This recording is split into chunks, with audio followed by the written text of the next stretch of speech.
भाजपसोबत नितीश कुमार गेले तिथं कुठं फटका बसला का फटका? त्यामुळं प्रत्येक राज्यामधली कारणं वेगवेगळी आहेत।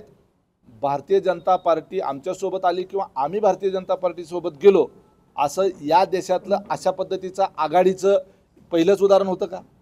यापूर्वी अशा पद्धतीच्या आघाड्या झाल्या नव्हत्या का? यापूर्वी ममता बॅनर्जी ह्या भाजपसोबत नव्हत्या का?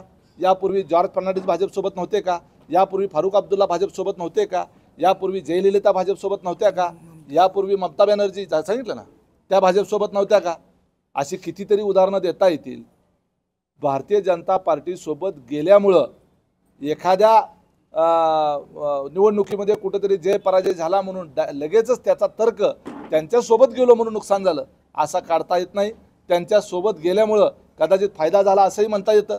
तटकरे साहेब आमचे जे उमेदवार निवडून आले त्या ठिकाणी एकनाथ शिंदे साहेबांचे आणि भाजपचे आमदार होते, त्यांनी पण मदत केलेली आहे।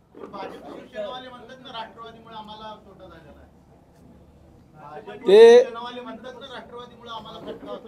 अशा पद्धतीचं भारतीय जनता पार्टीचं कुठेही अधिकृत वक्तव्य नाही। आमचे जसे कार्यकर्ते खालच्या स्तरावर काही बोलतात तसं त्यांचेही कार्यकर्ते खालच्या स्तरावर काही बोलतात। प्रत्येकाचा तेवढा डीप लेवलला जाऊन अभ्यास झालेला असतो असं नव्हे।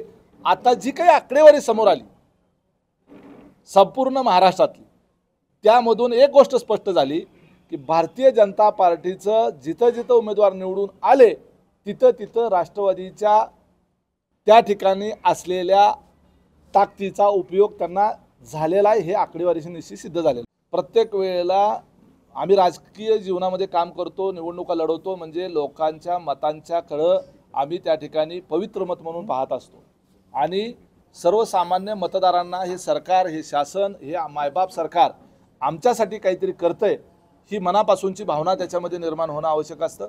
जर त्या आमच्या मतदार बंधू भगिनींच्या मनामध्ये या सरकारबद्दल हे सरकार आमच्यासाठी काहीतरी करतंय असं जर त्यांच्या मनामध्ये भाव निर्माण झाला तर निश्चितपणे आम्हाला निवडणुकीमध्ये त्याचा उपयोग होईल।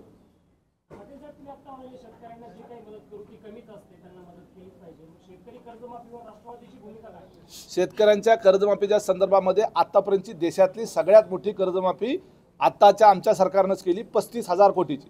जी पूर्वी 70,000 कोटीची कर्जमाफी फार ब्रँडेड झाली, ती 70,000 कोटीची अख्ख्या देशासाठी होती आणि फक्त महाराष्ट्राची 35,000 कोटीची झाली।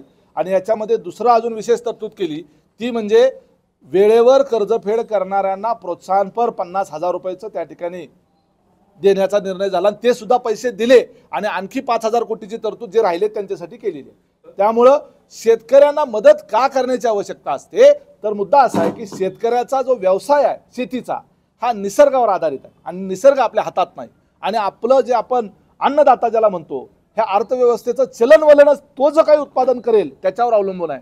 त्यांनी जर उत्पादन नाही नीट केलं किंवा झालं नाही तर अर्थव्यवस्थेचं चक्र बिघडतं आणि इतर गोष्टीवरही त्याचा परिणाम होतो। म्हणून शेतकऱ्याला आपल्याला आधार देण्याची आवश्यकता असते। एकूण योजनेचा खर्च जो आहे अंदाजित खर्च हा 46,000 कोटी रुपये आहे।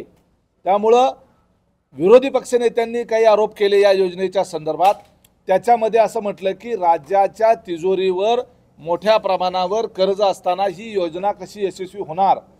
आपल्या माहितीसाठी सांगतो, राज्याच्या तिजोरीमध्ये यावर्षी GSTच्या स्वरूपात अगोदर गेल्या वर्षी येत असलेली जी रक्कम होती त्याच्यापेक्षा जास्तीचे 76,000 कोटी रुपये जमा झालेले आहेत।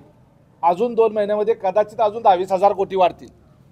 म्हणजे ज्या काही बजेटमध्ये महिलांच्या करता, युवकांच्या करता, शेतकऱ्यांच्या करता ज्या ज्या योजनांची घोषणा करण्यात आलेली आहे त्याच्याकरता 96,000 कोटी रुपयेचा खर्च अपेक्षित आहे आणि राज्याच्या तिजोरीत अजितदादा अर्थमंत्री झाल्यापासून जवळपास 75,000 ते 1 लाख कोटी रुपयाच्या फक्त GSTच्या माध्यमातून वाढ झालेली आहे।